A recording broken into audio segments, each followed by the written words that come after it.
नमस्कार, कार्यक्रममा यहाँलाई स्वागत छ।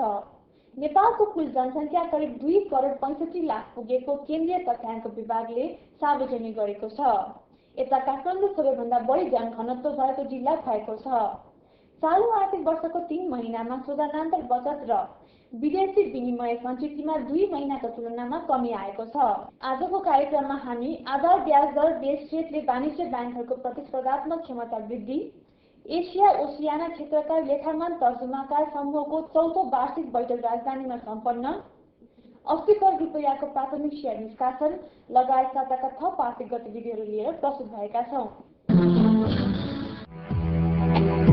पकेट मनी न त हराउने डर न त सधैँ ड्याडी मम्मीसँग मागिरहनु पर्ने झन्झट। सुरक्षा र 24 घण्टा सुविधा साँच्चै सजिलो भएको छ। नेपालमै पहिलो पटक G-Phase EMV कम्प्लायन्ट कार्ड। यो भ्याइ नभ्याइमा ब्याङ्कमा लाइन बसिरहनु पनि परेन, पैसा छिक्न एटिएम पनि जानु पर्यो। त्यसैले Himalayan bank debit and credit card, secure and reliable. Himalayan Bank Limited, the power to lead. तपाईको पसिना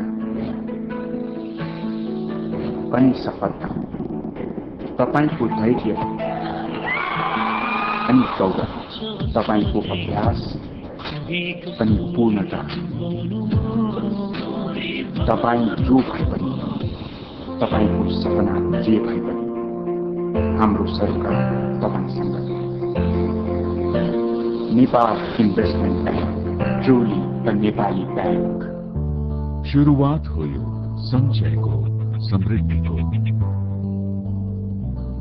आधार हो सुनौलो भविष्यको, खुशीको, नयाँ जिन्दगीको।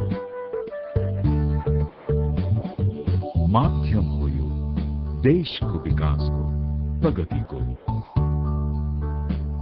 Civil Bank, one bank, 28 million aspirations. Thinking forward, moving forward. H&B Development Bank Limited, commitment for real banking. केन्द्रीय ब्याङ्कले आधार ब्याज दर अवधारणा लागू गरेको छ। आधार ब्याज दरका कारण वाणिज्य ब्याङ्कहरूको प्रतिस्पर्धात्मक क्षमतामा वृद्धि हुने अपेक्षा गरिएको छ। यता आधार ब्याज दरले कर्जातर्फको ब्याज दर निर्धारण गर्ने हुँदा ग्राहकहरूलाई सजिलो हुनेछ, साथै ब्याङ्कको काम पारदर्शी हुन आउँछ। वाणिज्य ब्याङ्कहरूले प्रकाशन गर्ने त्रैमासिक वित्तीय विवरणसँगै आधार ब्याज दर पनि प्रकाशन गर्ने प्रावधान रहेको छ। प्रस्तुत छ श्यामल राणा मगरको एक रिपोर्ट। पछिल्लो समय वाणिज्य बैंकहरूले निक्षेपमा दिने ब्याज दरलाई कम गरेको तर कर्जामा असुल्ने ब्याज दर भने यथावत राखेका छन्। ग्राहकबाट कर्जामा असुल्ने ब्याज दरलाई पारदर्शी बनाउन नेपाल राष्ट्र बैंकले आधार ब्याज दर अवधारणा लागू गरेको छ। विशेष गरी कर्जाको ब्याज दर नियन्त्रणका लागि केन्द्रीय बैंकले आधार ब्याज दर लागू गरेको हो। बैंकहरूले आफ्नो लागत अनुरूप ग्राहकबाट न्यूनतम ब्याज दर लिनुपर्नेलाई सामान्य भाषामा आधार ब्याज दर भनिन्छ। यता आधार ब्याज दरको सूत्र अनुसार कोषको लागत, अनिवार्य नगद मौद्दात, वैधानिक तरलता अनुपात, सञ्चालन लागत र सम्पत्तिको प्रतिफल हो। यसरी आधार ब्याज दर निर्धारण हुँदा कर्जा लिने ग्राहकलाई कुन बैंकबाट कर्जा लिने भन्ने विकल्प हुन्छ र सस्तो ब्याज दर भएको बैंकमा गई कर्जा लिन ग्राहकलाई सुविधा थपिएको छ। ब्याज दर निर्धारण गर्दाखेरि आफ्नो चाहिँ लागतलाई हेरेर एउटा चाहिँ पहिला रिफरेन्स रेट बनाउने, त्यो रिफरेन्स रेट आधार ब्याज दर बनाउने र त्यो आधारलाई चाहिँ रिफरेन्स रेटको रूपमा लिएर आफ्नो चाहिँ रिस्क प्रिमियम जोडेर ब्याज दर निर्धारण गर्ने हो भने बैंकहरू आफूलाई पनि के हुन्छ भन्दा आफूलाई पनि फाइदा हुन्छ हैन। उनीहरूको चाहिँ स्थायित्वको लागि, उनीहरूको दिगोपनाको लागि चाहिँ यसले मद्दत पुर्याउँछ र चाहिँ कर्जा लिने मान्छेहरूलाई पनि के हुन्छ त भन्दा एउटा निश्चित आधारमा चाहिँ बैंकले ब्याज दर तोकेको छ। त्यसकारणले हामी चाहिँ हामीलाई चाहिँ कुनै अन्याय भएको छ। केन्द्रीय बैंकले लागू गरेको यस अवधारणा अनुसार वाणिज्य बैंकले यसपटक पहिलो त्रैमासिक रूपमा प्रकाशन गर्नुपर्ने वित्तीय प्रतिवेदनसँगै आधार ब्याज दर पनि प्रकाशन गर्नुपर्ने प्रावधान रहेको छ। पछि बैंकहरूले महिनामा एकपटक आफ्नो वेबसाइटमा प्रकाशन गर्नुपर्ने छ। यसरी प्रकाशन गर्दा बैंकको पारदर्शिता तथा ग्राहक र नियमन निकाय विश्वस्त हुन सक्ने वातावरण तय हुन्छ। यसरी आधार ब्याज दर निर्धारणले बैंकहरूको श्रेणी छुटिन सक्छ। थोरै कोषको लागत भएका बैंकहरूलाई आधार ब्याज दर निर्धारणले असर नगरे तापनि पछिल्लो समय सञ्चालनमा आएका केही नयाँ बैंकहरूलाई भने प्रतिकूल असर पर्न जान्छ। यस्तै बैंकहरूको कर्जा ब्याज दरमा अन्तर आउने देखिन्छ, जसले गर्दा बैंकहरूको प्रतिस्पर्धात्मक क्षमता वृद्धि हुन्छ। तर निक्षेपमा धेरै ब्याज दिने बैंकहरूले भने लागत घटाउन ब्याज समेत घटाउनुपर्छ। यस्तै बैंकहरूले आफ्नो सेवालाई थप सरल र सहज गर्न जरुरी हुन्छ। पुराना र सरकारी स्तरका ब्याङ्कहरूको कस्ट अफ फन्ड धेरै कम छ र नयाँ अथवा अरू प्राइभेट सेक्टरका ब्याङ्कहरूको कस्ट अफ फन्ड अलिकति हाई छ। त्यो कारणले गर्दाखेरि बेस रेटमै एउटा ब्याङ्कबाट अर्को ब्याङ्कमा धेरै फरक पर्न गयो भने त्यसले चाहिँ ब्याङ्कहरूको चाहिँ भनौँ न क्याटेगोराइजेसन जस्तो राम्रो ब्याङ्क, मध्यम स्तर ब्याङ्क, नयाँ ब्याङ्क भनेर, किनभने कसैले 9 पब्लिस गर्ला, कसैले 11, कसैले 13 गर्ने बित्तिकै राम्रो कस्टमर चाहिँ हाई बेस रेट हुने ब्याङ्कहरूले पाउने सम्भावना कम हुन्छ। ग्राहकमुखी सेवा दिएर घर घरमा ब्याङ्किङ सेवा प्रदान गरेर हामी त्यसलाई हामी चिर्न सक्छौँ। अब जुन उहाँले चाहिँ अब एउटा कुनै परियोजना आयो भने 15 दिन लगाउनुहुन्छ भने हामी 7 दिनमा, उहाँले 7 दिनमा लगाउने हामी 3 दिनमा, र घर घरमै उहाँले कहाँ गएर ब्याङ्कमा जानुपर्छ ग्राहक भनेदेखि हाम्रा कर्मचारीहरू त्यस्ता व्यक्तिहरू ऋणीका घर घरमा पुग्छन्। आधार ब्याज दरका कारण कमसल क्षेत्रमा कर्जा प्रवाह हुने खतरा पनि बढ्न गएको छ। खुला बजार अर्थतन्त्रमा बजारको माग अनुरूप ब्याज दर निर्धारण हुन्छ, तर नियामक निकायले आधार ब्याज दर निर्धारण गर्दा बैंकहरूलाई लगानीको क्षेत्र बढाउन दबाव पर्छ।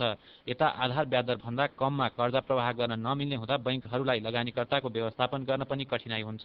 आधार ब्याज दरलाई एउटा रिफरेन्स दरको रूपमा लिएर चाहिँ काम गर्न भनेका छन् र अर्को के पनि भनेका छन् त भन्दाखेरि आधार ब्याज दर भन्दा कममा गएर यदि हामीले कर्जा प्रवाह गरिन्छ, आधार ब्याज दर भन्दा कम ब्याज दर कायम गरेर कर्जा प्रवाह गरिन्छ भने त्यो बैंक वित्तीय संस्थाको दीर्घकालीन हित विपरीत हुन जान्छ, त्यो गर्न उपयुक्त हुन्न भनेर हामीले भनेका छौँ। र अर्को कुरा चाहिँ यस्तो किसिमको आधार ब्याज दर चाहिँ के बैंक पछि फरक पनि हुन सक्छ। जस्तो अब तपाईले भन्नुभयो बैंक पछि फरक भइसकेपछि जहाँ चाहिँ कम ब्याज दरमा चाहिँ पैसा पाइन्छ हैन, जसको आधार दर चाहिँ कम छ, हाम्रो स्प्रेडहरू हाम्रो अहिले जुन अहिले बैंकको स्प्रेडहरू छ त्यो अब अलिकति कम गर्ने हामी सोचाइमा छौँ। अब बिस्तारै त्यो अहिलेको बेस रेटको लागि जुन हाम्रो 11% भन्दा बढी अहिले हाम्रो रेट निस्किएको छ, त्यसलाई हामी आगामी 6 महिनाभित्रमा हामी करिब 10.5% झार्ने हामी योजनामा छौँ। त्यो भएपछि हामीलाई 10-10.5% झरेपछि हामीलाई खास ठुलो असर पर्दैन। आधार ब्याज दर कायम हुँदा ऋणीहरूलाई सस्तो दरमा कर्जा पाउने फाइदा हुन्छ, तर यता निक्षेपकर्ताहरूलाई भने यसको असर पर्दैन। आधार ब्याज दरको निर्धारणले बैंकहरूको नाफामा समेत कमी आउने हुन्छ। कर्जाको ब्याज दरमा कमी आउने भएकाले बैंकहरूले सञ्चालन तथा अन्य लागतहरू घटाउँछ। यसका साथै बैंकहरूको प्रोभिजनिङ समेत कम हुन सक्दछ। भर्खरै प्रस्तुत गर्यौं आधार ब्याज दर बेस रेट सम्बन्धित रिपोर्ट। अब बेला भएको छ कमर्सियल। सन् 1994 देखि सुरु भएको हाम्रो यात्रा, यही यात्राको एक कथा, आफूले आर्जन गरेको एक रुपैयाँ सुम्पियो विश्वासिलो संस्थालाई। फेरिँदै गए सालहरू, फेरिँदै गयो जीवनशैली पनि। सुविधा सम्पन्न आफ्नै घर, आजको सफल उद्यमी।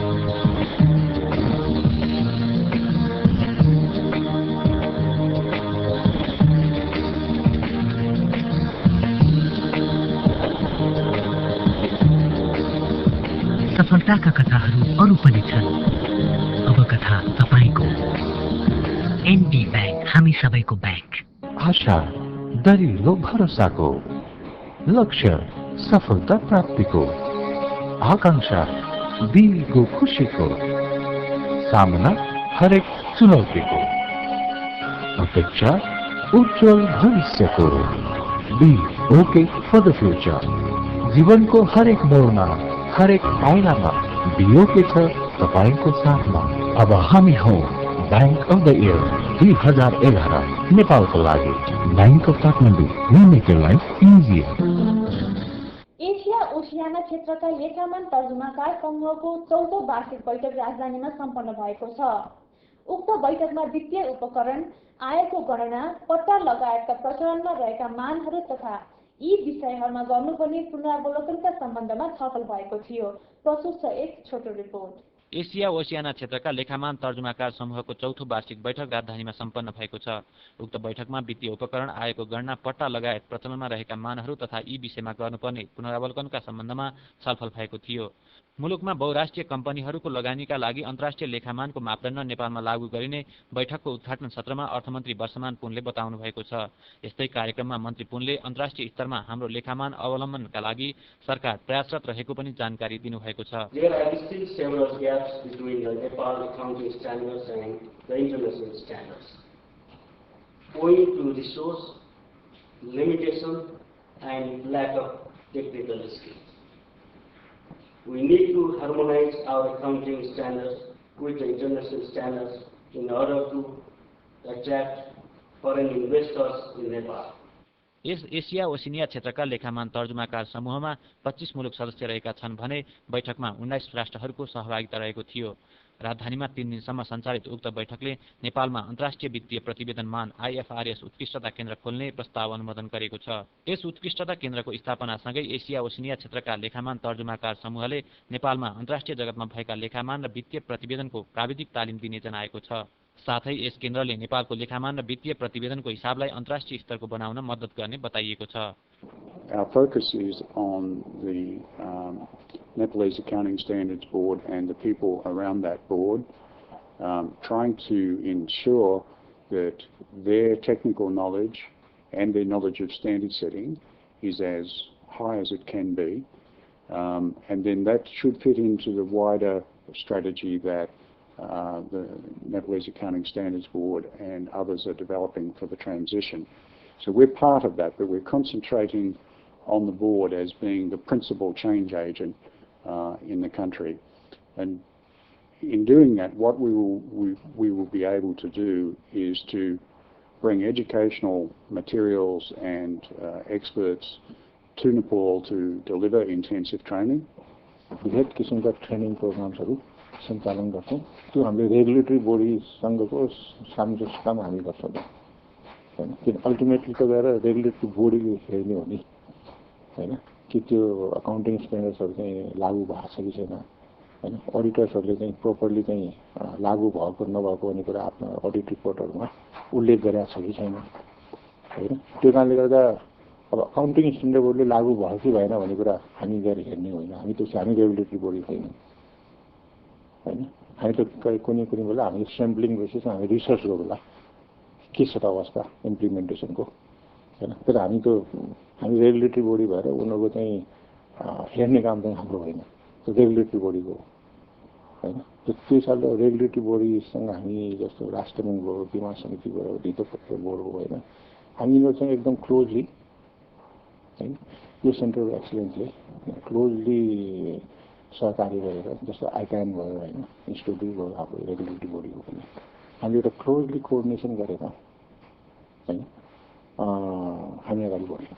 वित्तीय प्रतिवेदन तयारी र यसको अवलम्बनका लागि नेपालमा नियामकहरूको भूमिका बढाउन तथा सरकारवालाहरूको क्षमता विकास आवश्यक रहेको छ। वित्तीय क्षेत्रका ऋणहरू र त्यसबाट आर्जित ब्याज एवं आयलाई ऋणको वास्तविक अवस्थाका आधारमा गणना गर्नुपर्नेमा जोड दिनुपर्छ। यता नेपालले 2014 देखि अन्तर्राष्ट्रिय वित्तीय प्रतिवेदन मान लागू गर्नुपर्ने उल्लेख गरिएको छ। Nepalese accounting standard boards are based on our standards. They are still in development. You look very closely as Nepal to the standards as issued by the International Accounting Standards Board, of which I am the chairman. The Minister of Finance of Nepal spoke to us yesterday, and he rightfully said that it will help Nepal gain credibility on the international financial markets, and that it will appeal to foreign investors to invest in Nepal because they can understand the Nepalese numbers. A country like Nepal, first of all, you have to develop your standards. The Nepalese Accounting Standards Board has been working very hard and has been making a lot of progress, but still a lot needs to be done. And then, of course, the accounting profession also needs to be developed. You have about 8,000 accountants here in Nepal, and you are still very busy working on improving their training. And the colleagues from the other Asian countries here have expressed their willingness to help Nepal developing capacity. सार्वजनिक संस्थानहरूमा समेत 2014 देखि यो accounting स्ट्यान्डर्डहरू लागू गर्नुपर्ने छ हैन। हाम्रो नेपालका सार्वजनिक संस्थानहरूको त अब 5-5 साल, 7 साल, 10 सालदेखि अडिटै भएको छैन है।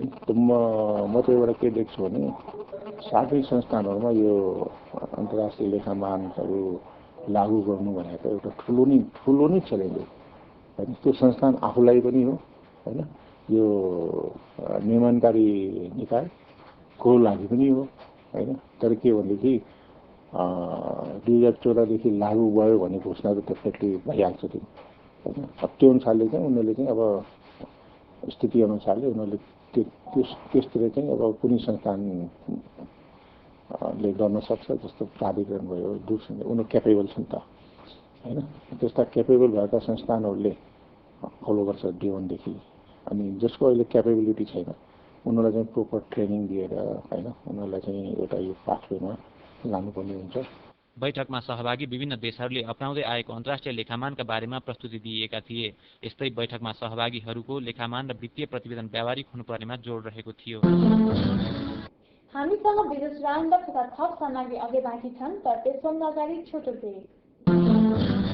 साना साना प्रयास अघि बढ्ने यो यत्रो विरल सङ्घर्षले जित्ने खुला कथा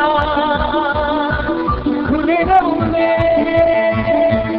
बढी नहुने सधैँ नहुने। कैलाश विकास ब्याङ्क भरपर्दो र विश्वासिलो जीवन बिमाका लागि मुलुककै नेपाल इन्स्योरेन्स कम्पनी लिमिटेड।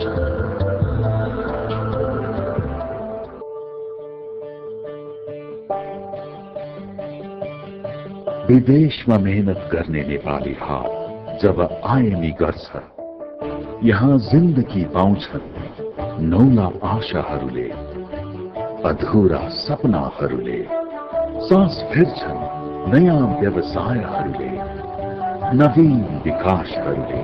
उन्नतिको मार्गमा हिँड्छ नेपाली घर अनि समाज समृद्धितिर लम्कन्छ देश नेपाल। नेपालीको वैदेशिक सफलतालाई नेपाल भित्र्याउने IME।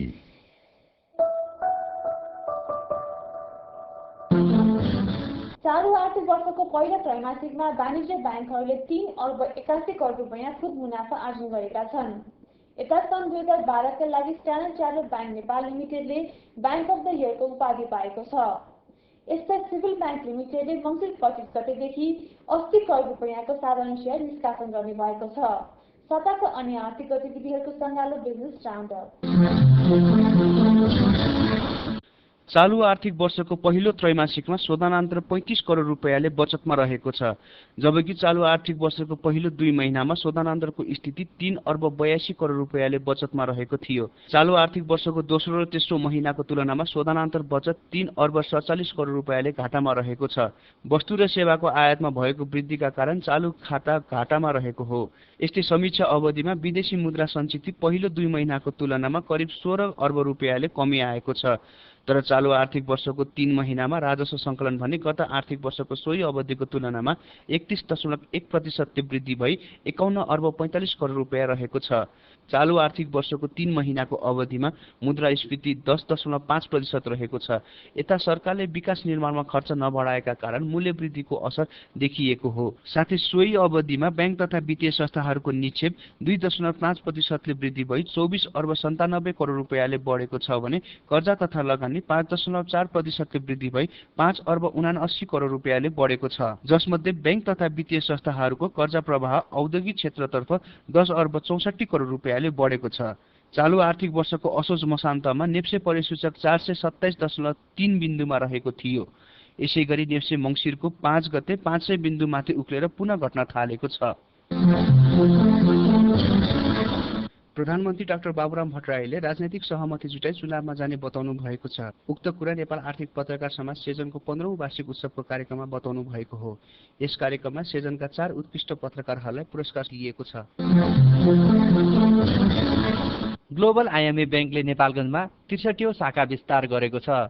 उक्त शाखाको उद्घाटन केन्द्रीय ब्याङ्कका गभर्नर डाक्टर युवराज खतिवड़ाले गर्नुभयो। ठुला म्यानुफ्याक्चरिङमा जानको लागि अहिले तत्कालै हामीसँग विद्युतको पनि समस्या छ, श्रम सम्बन्ध पनि जटिल छ।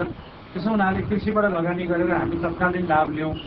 त्यसो भयो भने रोजगारी पनि हुन्छ, आमदामी पनि हुन्छ, कृषिमा आधारित उद्योग पनि चल्छन्, त्यसको आमदामीले सेवा व्यवसाय पनि चल्छन् र मुलुक चाहिँ द्रुत आर्थिक वृद्धिको बाटोमा जान्छ भनेर भनेका छौँ। यो चाहिँ अहिले सरकारको नीति हो, राष्ट्र ब्याङ्कको नीति हो। बैंकले उक्त शाखा मार्फत त्यस आसपासमा रहेका कृषि क्षेत्रमा लगानी गर्ने जानकारी दिएको छ।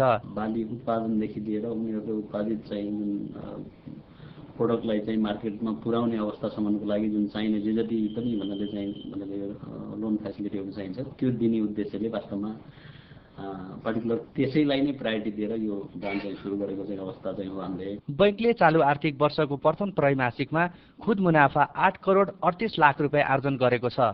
समीक्षा अवधिको बैंकको निक्षेप सङ्कलन 28 अर्ब 10 करोड र कर्जा प्रवाह 22 अर्ब 96 करोड रुपियाँ रहेको छ। यस्तै बैंकले आगामी साधारण सभामा शेयरधनीहरूलाई 13% लाभांश वितरण गर्ने घोषणा गरेको छ। सिभिल बैंक लिमिटेडले 80 करोड रुपियाँ बराबरको 80 लाख किता साधारण शेयर निष्कासन गर्दैछ। शेयर निष्कासनको जानकारी गराउन बैंकले गत साता पोखरा, नारायणगढ, वीरगञ्ज, बुटौल, नेपालगञ्ज तथा पूर्वमा बिर्तामोड, विराटनगर, धरानका उद्योगी व्यवसायी, स्थानीय पत्रकार एवं शेयरतर्फ चासो राख्ने सर्वसाधारणसँग अन्तर्क्रिया गर्यो। स्थानीय बजारमा समेत शेयर खरिदका लागि आकर्षण रहेको पाइयो। जुन तपाईको प्राथमिक निष्कासन जुन कम्पनीको भएको छ त्यो कम्पनीका जुन म्यानेजमेन्ट कमिटीमा र जुन कार्यान्वयन पक्षमा जुन व्यक्तिहरू छन् ती कस्ता छन् त्यसमा विशेष ध्यान दिनुपर्छ। सिभिल बैंक लिमिटेडले शेयर निष्कासनका लागि नागरिक लगानी कोष, एस क्यापिटल, नबिल इन्भेस्टमेन्ट तथा एनएमसी क्यापिटललाई बिक्री प्रबन्धक नियुक्त गरेको छ। अहिले बैंकिङ क्षेत्रमा तरलता अत्याधिक रहेको एवं लगानीको अवसर नभएकाले पनि आम सर्वसाधारण शेयरको प्राथमिक बजारमा आकर्षित भएको बताइएको छ। सिभिल बैंकले गत साता नै बुटौल, नेपालगञ्ज र बिर्तामोडमा थप 3 शाखा विस्तार गरी आफ्नो शाखा संख्या 18 पुर्याएको छ। त्यस्तै उपत्यकाको गोङ्गबु र बौद्धमा पनि शाखा विस्तार गर्ने बैंकले जनाएको छ। सेन्चुरी कमर्सियल बैंक लिमिटेडले यस साता 5 नयाँ शाखा विस्तार गरी शाखा संख्या 22 पुर्याएको छ। बैंकले उक्त शाखाहरू राजधानीको बौद्ध, उपत्यका बाहिर जनकपुरधाम, जलेश्वर, मलङ्गवा र गरुडा स्थानहरूमा विस्तार गरेको हो। बैंकले हालसम्ममा 7 अर्ब 30 करोड रुपियाँ निक्षेप सङ्कलन गरी 6 अर्ब 55 करोड रुपियाँ कर्जा प्रवाह गरेको छ। साथै बैंकले चालु आर्थिक वर्षभित्र थप 10 शाखा विस्तार गर्ने जनाएको छ। खास गरेर तराईका त्यस्ता क्षेत्रहरूमा हामीले यो शाखाहरू खोलेका छौँ जहाँ रेमिटेन्स एकदमै धेरै आउँछ। अर्थात् त्यसको उद्देश्य के भनेदेखि हाम्रो डिपोजिट वृद्धि गर्नु हो।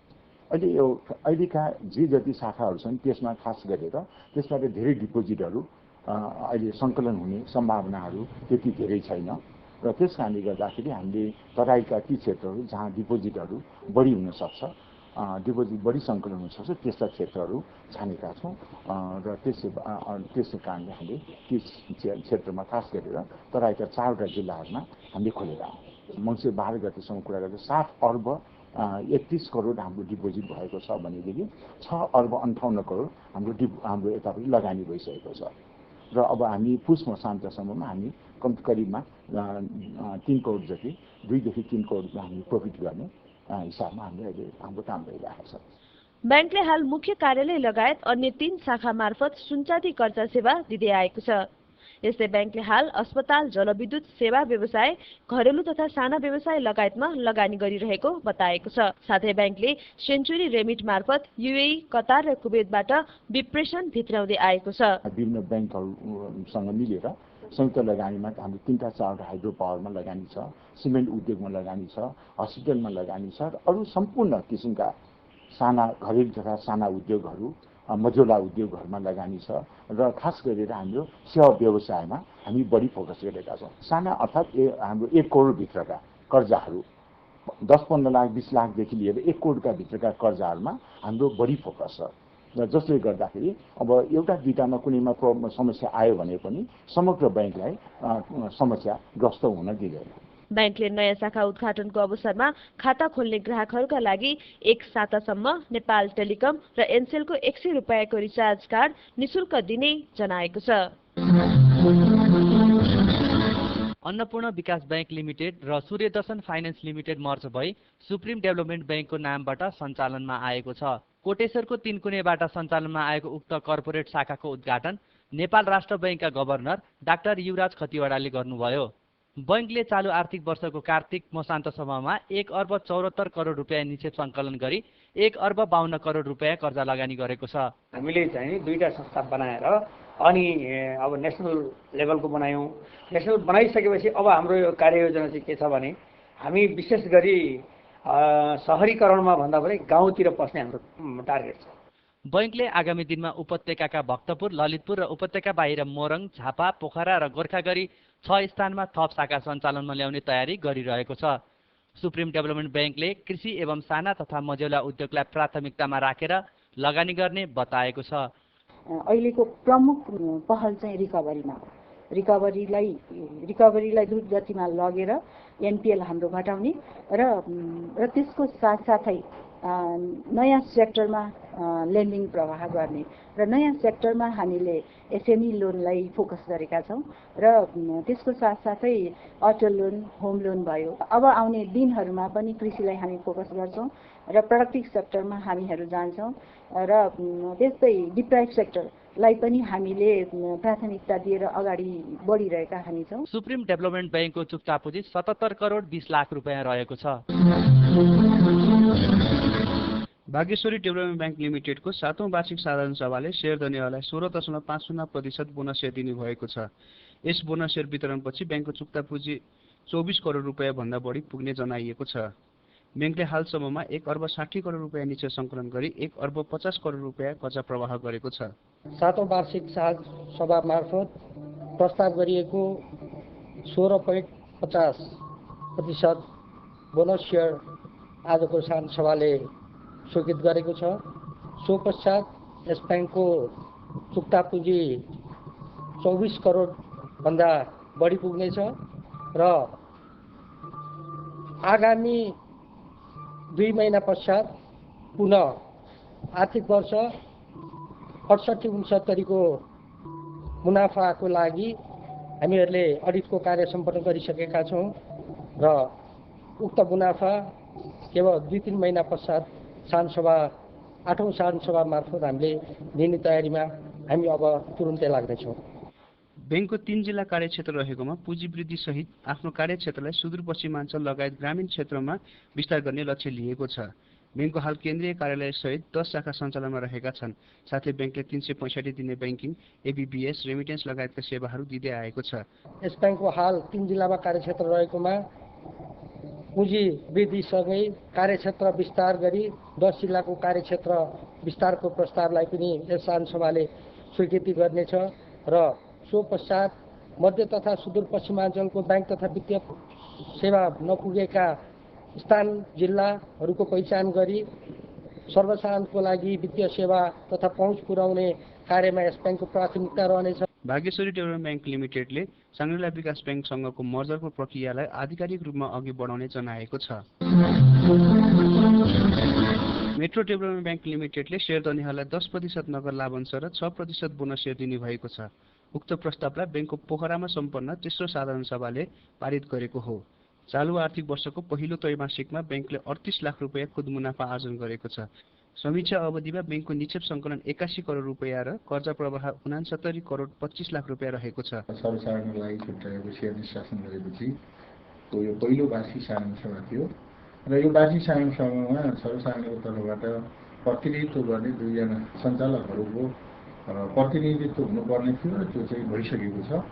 अब यस मेट्रो डेभलपमेन्टको सञ्चालक समितिले एउटा पूर्ण आकार पाइसकेको छ, किनभने यसभन्दा अगाडि नै हामीले व्यवसाय विश्लेषण सञ्चालकको नियुक्ति गरिसकेका छौँ र अहिलेसम्मको स्थिति समग्र हेर्दाखेरि बैंकको समग्र वित्तीय स्थिति पनि सन्तोषजनक रूपमा गएको छ। बैंकको हाल 3 शाखा सञ्चालनमा रहेका छन् भने चालु आर्थिक वर्षमा थप 2 शाखा विस्तार गर्ने भएको छ। बैंकले 365 दिने बैंकिङ, सन्ध्याकालीन काउन्टर, रेमिटेन्स लगायतका सेवाहरू दिँदै आएको छ। यस्तै बैंकले 4 करोड रुपियाँ बराबरको सरकारी बन्डमा लगानी गरेको छ। सूचना र प्रविधिका क्षेत्रमा चाहिँ जुन परिवर्तनहरू छन् ती परिवर्तनहरूलाई आत्मसात गर्दै मेट्रो डेभलपमेन्ट बैंकले आफ्ना सेवाहरू विस्तार गरिरहेको छ र यो आर्थिक वर्षमा पनि हामीले 2वटा शाखाहरू विस्तारका कार्यक्रमहरू अगाडि बढाएका छौँ र एउटा हाम्रो पोखराको हस्पिटल चोकमा हामीले शाखाको उद्घाटन गरिसकेका छौँ र त्यसले कारोबार पनि सञ्चालन गरिसकेको छ र यसै आर्थिक वर्षमा हामीले ब्याङ्कको बेनी सदरमुकाममा पनि शाखा विस्तारको कार्यक्रम चाहिँ अगाडि बढाएका छौँ। अब ब्याङ्क वित्तीय संस्थाहरू अधिकांश चाहिँ जनतासम्म पुग्न अथवा अधिकांश सर्वसाधारणसम्म पुग्न सकिएको छैन। त्यसले गर्दाखेरि त्यो चुनौतीसँग अवसरहरू पनि छ। एक थरी मानिसहरू जुन ब्याङ्कको चाहिँ सेवा लिइरहेका छन् भने केही जो अर्को थरी मानिसहरू चाहिँ ब्याङ्कको चाहिँ सेवाबाट वञ्चित छन् अथवा त्यो अवसर चाहिँ प्राप्त गर्न सकेका छैनन्। त्यहाँसम्म जसले ब्याङ्क वित्तीय संस्थाहरूबाट कारोबार गर्न सकिरहेका छैनन् अथवा त्यसको सहयोग लिन सकिरहेका छैनन्, तीसम्म पुग्न सकियो भने अर्को चाहिँ त्यहाँ अवसरहरू पनि छ। ब्याङ्कको हालै सम्पन्न साधारण सभाले चुक्ता पुँजी 10 करोड 60 लाख रुपियाँ पुर्याउने प्रस्तावलाई समेत अनुमोदन गरेको छ। ब्याङ्कले मुद्दती निक्षेपमा वार्षिक 11.25% ब्याज दिँदै आएको छ। पूर्वाधार निर्माण र त्यस सम्बन्धी बजारमा उपलब्ध सामग्रीहरूबारे जानकारी दिन शुक्रबारदेखि राजधानीमा नेपाल एक्सपो 2012 सुरु भएको छ। 5 दिनसम्म चल्ने उक्त मेलामा आन्तरिक र बाह्य गरी 55 वटा कम्पनीहरूको सहभागिता रहेको छ। मेलामा सरिया, सिमेन्ट, पेन्ट, पाइप, जेनेरेटर लगायतका सामग्रीहरूका स्टल राखिएका छन्।